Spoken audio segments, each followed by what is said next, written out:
Hello दोस्तों, नमस्कार। दोस्तों, गुप्ता किराना बिजनेस में आपका स्वागत करता हूं।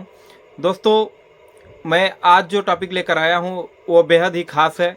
चाहे वो नए दुकानदार हों, पुराने दुकानदार हों या ज़्यादा पुराने दुकानदार हों, सबके लिए ये बात ज़रूरी है कि होलसेलर हमको किस तरह से ठगते हैं या लूटते हैं। तो दोस्तों, यदि इन 5 टॉपिकों पे आप विशेष ध्यान, आज जो मैं 5 टॉपिक आपको बताने वाला हूँ, यानी वो पाँचों टॉपिक पे आप विशेष ध्यान देते हैं तो होलसेलर आपसे ज़्यादा पैसा कतई नहीं ले पाएगा।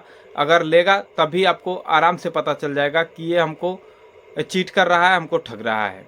तो दोस्तों, इन पाँचों टॉपिकों को विशेष रूप से ध्यान से, नए दुकानदार तो बिल्कुल ध्यान से देखें, जो पुराने दुकानदार हैं वो भी समझ लें, ताकि कोई दिक्कत ना हो, कोई उनसे ज़्यादा पैसा ना ले पाए, ताकि वो अपनी रेट मेंटेन करके सामान को बेच सके। तो दोस्तों, आज जो भी टॉपिक है मैं आपको क्लियर कट बताऊंगा।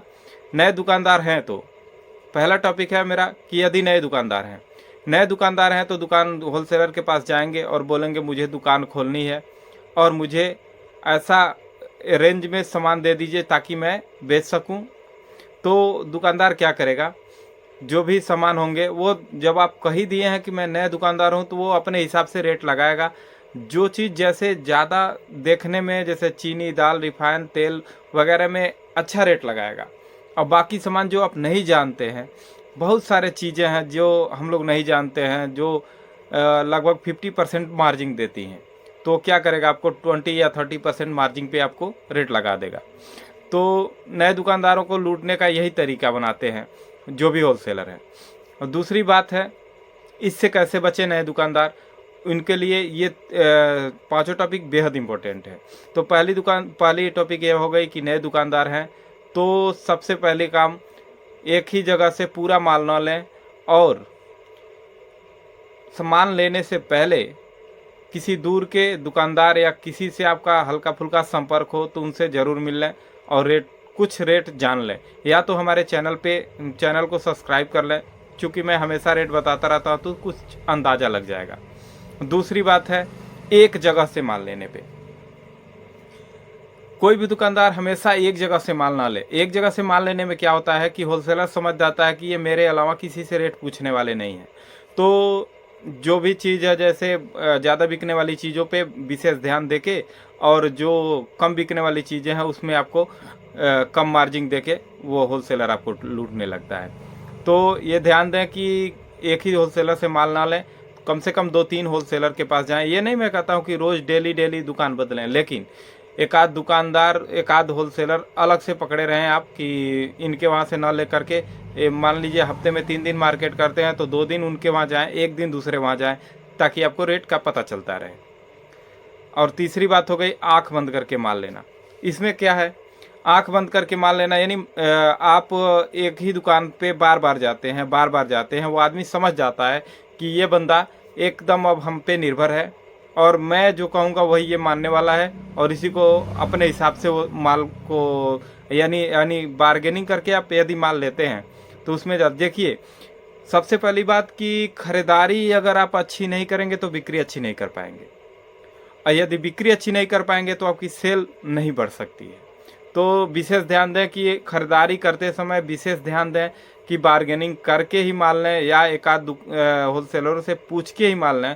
जैसे आप होलसेलर के पास जाएंगे, डायरेक्ट कोई भी सामान लेंगे तो वो जितना लगा देगा आप उसी तरह से लेकर चले आएंगे, तो इसका कोई मतलब नहीं है। आप मार्केट में कंपटीशन बीट नहीं कर पाएंगे, क्योंकि आज के समय में हर तीसरी दुकान, हर दूसरी दुकान जो भी खुलती है किराने की ज़्यादा खुलती है, क्योंकि इस पे एक्सपीरियंस का होना ज़रूरी नहीं है। कोई भी सो के उठा और किराना की दुकान खोल लिया, तो ऐसा नहीं है। आप एक ही जगह से माल आंख बंद करके ना लें और बदलते रहें होलसेलर, कम से कम 2-3 होलसेलर आप रखें, जिससे आपको रेट का पता चलता रहेगा, और पता चलने के बाद आप उनसे बात करके सही रेट ले सकते हैं। और तीसरा हो गया मार्जिन देखकर। बहुत लोग ये होते हैं कि 100 का सामान बिक रहा है, होलसेलर 80 का लगा दिया तो हमको बहुत बढ़िया मार्जिन दे रहा है, वो तो 20% मार्जिन दे रहा है। हो सकता है वो सामान 50 का हो, क्योंकि किराना की दुकान में भी कुछ ऐसे आइटम है जो 20 से 30 50% तक मार्जिन देते हैं। तो इसका विशेष ध्यान रखें, मार्जिन देखकर कभी भी किसी होलसेलर से माल ना लें। और उस पे एकदम विश्वास करके कभी भी माल ना लें, क्योंकि आप ज़्यादा विश्वास करेंगे तो वो ज़्यादा लाभ उठाने लगता है। और तीसरी बात और चौथी बात दोस्तों, मार्जिन देख कर ना लें। पांचवी बात दोस्तों, सबसे इम्पोर्टेंट बात है ये, इसको यदि आप ध्यान दे लिए तो समझिए कि आपका बेड़ा पार हो गया, आप कभी भी दुकान में फ्लॉप नहीं होंगे, जो मैं अब बताने जा रहा हूँ। दोस्तों, उधारी माल किसी भी होलसेलर से कभी ना लें। अगर लिए हैं तो उसके छुटकारा पाने का भी उपाय मैं इसी वीडियो में बताने वाला हूँ। तो सबसे पहली बात कि आप उधारी ज़्यादा ना लें। यदि आप उधारी में फंस भी गए हैं तो मैं एक उपाय बताता हूँ, क्योंकि मैं भी उस उधारी में फंस गया था और एक ही होलसेलर से बार बार माल लेते रहा और वो मनमानी रेट लगाता रहा। मैं परेशान हो गया जब, तो उसका यदि आपका 1 लाख का माल बाकी ले लिए हैं तो उसको वहीं पेंडिंग रखिए और डेली बिक्री का आप उसी होलसेलर से माल लेना शुरू कीजिए। और डेली बेस पे मैं 1000 रुपया 1500 जितना आपका मार्जिन बचता है, जितना आपको लगता है कि मैं दुकान से निकाल सकता हूँ, उतना उसको जमा करते रहिए। धीरे धीरे धीरे धीरे करके आपका कर्जा उतर जाएगा और उस दुकानदार का कर्जा जब हट जाएगा तो आप कहीं से भी माल ले सकते हैं। उस दुकान से भी लेंगे तभी वो आपको अच्छा रिस्पांस देगा। यदि आप बाकी लेकर उसको फंसाए रहेंगे, अपने भी फंसे रहेंगे, तो वह होलसेलर आपको बढ़िया रेट भी नहीं देगा और आपको मजबूरन वहीं से सामान लेना पड़ेगा। तो सबसे सीधा उपाय है कि आप डेली का यदि 10,000 बिक्री करते हैं तो 9,000 का माल लीजिए उसी दुकान से और 1,000 रुपया उसके पुराने वाले हिसाब में कटाते रहिए, ताकि आप उधारी से छुटकारा पा सकें। नहीं तो उधारी का दलदल ऐसा है कि आप फंसते चले जाएंगे और फंसाता चला जाएगा और आपको माल महंगा पड़ेगा, इससे आप कमा नहीं पाएंगे और आगे नहीं बढ़ पाएंगे। तो दोस्तों, ये बात विशेष ध्यान दें। और एक बात और ध्यान दें, नई नई रेटों के लिए दोस्तों मैंने जो अब इस अगस्त के लिए अप्रैल के लिए भविष्यवाणी की थी रेटों की, वो अब बढ़नी चालू हो गई है। जो भी दोस्त मेरे उस वीडियो को देखकर माल खरीद लिए हैं उनकी तो बल्ले बल्ले है। अगले महीने के लिए मुझे फिर से मैं आपको 30 या 31 तारीख में एक वीडियो लेकर आऊँगा, उसको देखिए और उसका लाभ लीजिए। नमस्कार दोस्तों, जय हिंद।